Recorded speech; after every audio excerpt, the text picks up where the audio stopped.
Ayun. Dapat po kasi tayong lahat, mga Wait mamamayan, lang, Sek huwag po tayong Panelo. matatakot. Lalo pa, karapatan mo yan, ikaw may-ari. Iba kasi yung sinasabi ni Panelo naman eh. Ni Attorney Panelo. Sabi nito, baka, wag na. Walang ganun. Pasok. Bakit ka naman tatakutin? Kasi kung matatakot tayo, talagang lang mangyayari sa atin. Ang aking payo sa mga nagrarally, apply uli kayo. Apply kayo dyan. Sabi niya, mag-apply uli kayo. Okay, yan yung sinabi niya ha. Bakit? Pakingge. Sa Busos, Bulacan. Kasi kausap ko yung mayor, pag nag-apply daw, gagran niya kasi yung batas. Sabi daw ng mayor, nakausap daw ni Attorney Panelo yung mayor. Sabi daw, igagrant daw kung sakaling nagpaalam. Kasi yun daw ang batas. Kaya nga medyo nalilito ko eh. Yung kay Roque, ang sinabi daw, hindi daw pumayag yung mayor. Patay tayo dyan. Sino na naman kaya nagsasabi ng totoo? Patay tayo dyan. For that matter, lahat ng pagraralihan nyo, mag-apply kayo, yung ordinaryong application.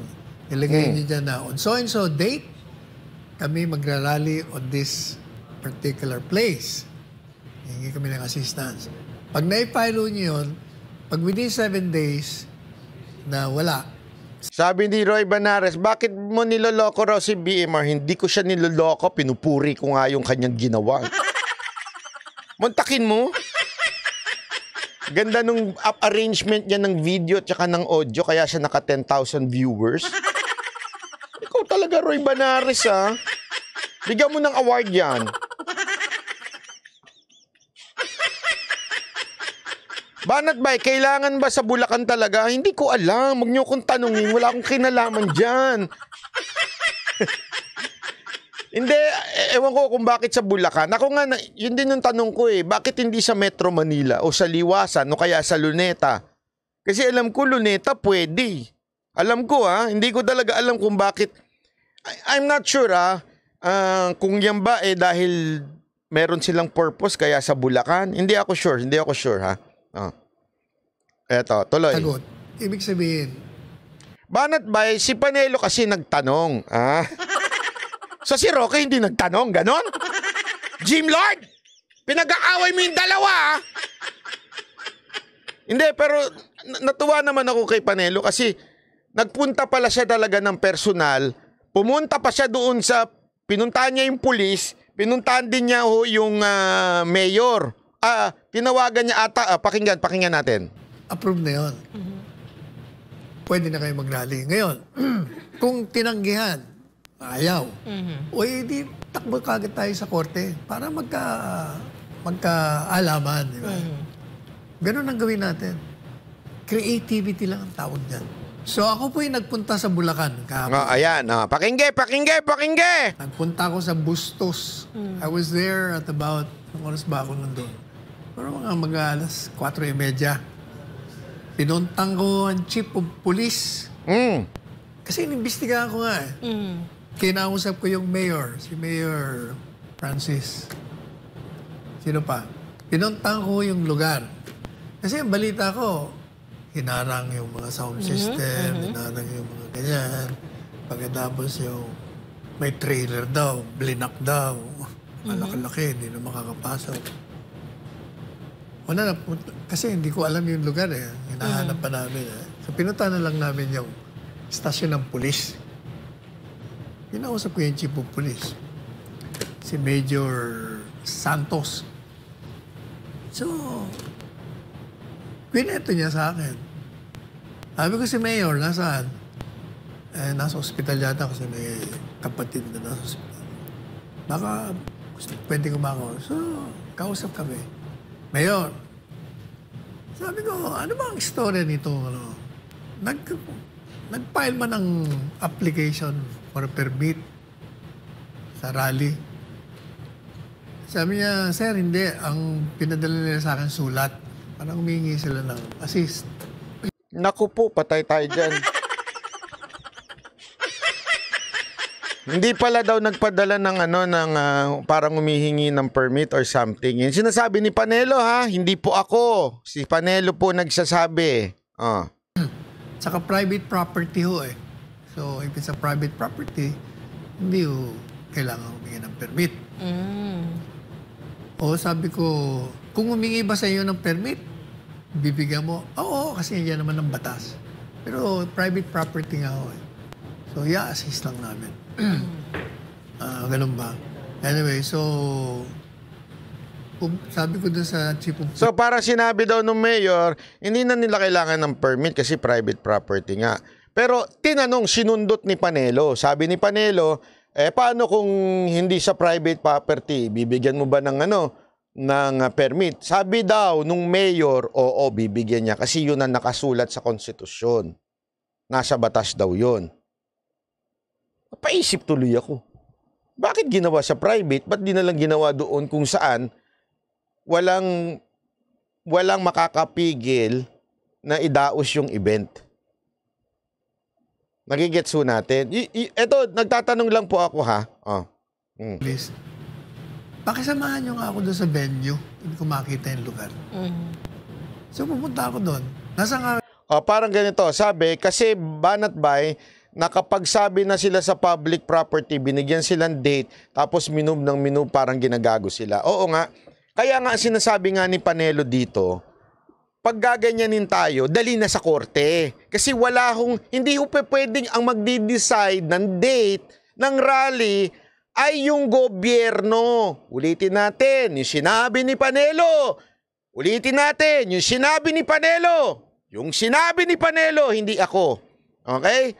Ayon sa ating batas, pareho naman sila na sinabi ni Roque, ito ay allowed. Anytime at kung ito'y nasa pamamahala ng gobyerno o public place, pwede. Allowed. Allowed. Kung ikaw ay pigilan, dalhin natin sa husgado. Yun ang sinabi ni Panelo. Malinaw po. Tuloy. Yung trailer, tinuro sa akin, yan sir, hindi naman nakaharang. Sabi ni Dr. Bishop, 4 PM na po siya pumunta tapos na-cancel na ang rally, baka pinasakay na lang si attorney. Posible yan, maganda yung punto na yan. Kasi siyempre nga naman, the day itself na, sige, babayagan namin. Pero siyempre, no choice na. May punto ka dyan, sir. Tama po yan. Pero kaya nga, alam nyo, dapat nung una pa lang, hindi ko alam. Dapat sana nag-usap with Panelo, with Secretary Panelo and Secretary Roque kung paano o-organize yung rally, 'di ba? Para sa susunod, talagang sa public place na lang. Doon sa public place, tapos pag may tumutol, demanda na kaagad. Dali na kaagad sa korte. Kasi alam nyo, mahirap nga naman yung pasikot-sikot yan eh. Naintindihan ko nahirapan yung organizer siguro. Maybe, hindi ho sila sanay sa ganyang klaseng... kasi marami naman dyan, mga organic lang eh. Alam mo yon, gusto lang nila ilabas yung kanilang... Hindi sila talaga rallyista ika nga. Diba? Minsan ganun eh. Tandaan natin, itong si Panelo, kwento ng tatay ko, at saka si Roque din, kinuwento naman niya, dating mga nagrarally na. Ibig sabihin, sanay na ho sila sa rally. Alam nila kung paano yung pasikot-sikot. Dapat ini-involve sila doon sa organizing yung rally. Sa tingin ko po. Malaki kasi yung malaking compound eh. Nandun yung trailer sa isang tabi. Pwede kang pumasok, ang luwag-luwag eh. Tapos may mga... Ano ba laman ng trailer, sorry? Ano? Ano ba meron sa trailer? Hindi, ang ibig sabihin ng trailer, yung dalahan ng mga malalaking mga karga. Mahaba siguro, kasi ang chismis, parang blinak mo, hindi ka na ba? Hindi naman. Okay. So you can come in.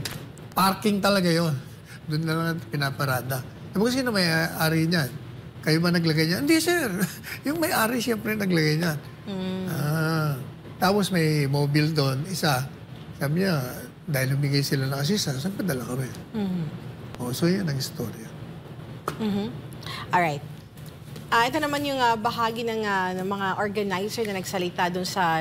Ayun ha, so yun po yung sinabi. Ha? Hindi ko po alam kung ano pong... Actually, hindi naman, wala ho tayo sinisisi dito ha. Baka akala nung iba sinisisi natin yung organizer. Hindi ho yun ang sinasabi ko. Siguro, tayo nagre-react lamang po sa sinabi ni Panelo at ni Roque. Maganda po siguro, sa susunod, isama ho si Roque at si Panelo sa para i-organize ho. Kasi ho sanay ho yan sa mga yan sa rally. Sanay ho sila. Kasi tama nga kung sinasabi nila na pag hindi ka pinayagan in public place, pwede nyo dalhin sa korte yan dahil ayon sa ating konstitusyon, karapatan natin yan na magtipon-tipon. Which is ginawa na pala ni Roque noon nung sila ay sinita sa Menjola. So may eksperyensado na. Di ba po? Andun po yung ay, wag ganun. May point si Panelo po kaso hindi ho matagal ang process. Bakit? After 7 days, pag walang sagot, sabi nga ni Roque, ano na yun, ina-assume na granted na. Pag after 7 days, walang sagot ang LGU. Tama, mali? Yun lang ang sinasabi ko ho dito, ha? Para matuto ho tayo. Kasi alam nyo, marami nagtatanong sa akin yan. Bakit di na lang siya ganito? Bakit di na lang siya ganito? Ito na po yung sagot sa mga tanong ninyo. Di ba po? Sabi, pre-approve yun, automatic. Yes, yan yung sinasabi ni Roque at saka ni Panelo. Pre-approve na yan kasi nasa konstitusyon natin yan. Yun ho. So maganda, ulitin na lang ho. Ulitin sa public place. Actually, pwede nga, alam ko, pwede. Kasi isipin nyo ha, may nagrarally May nagrarally ko saan-saan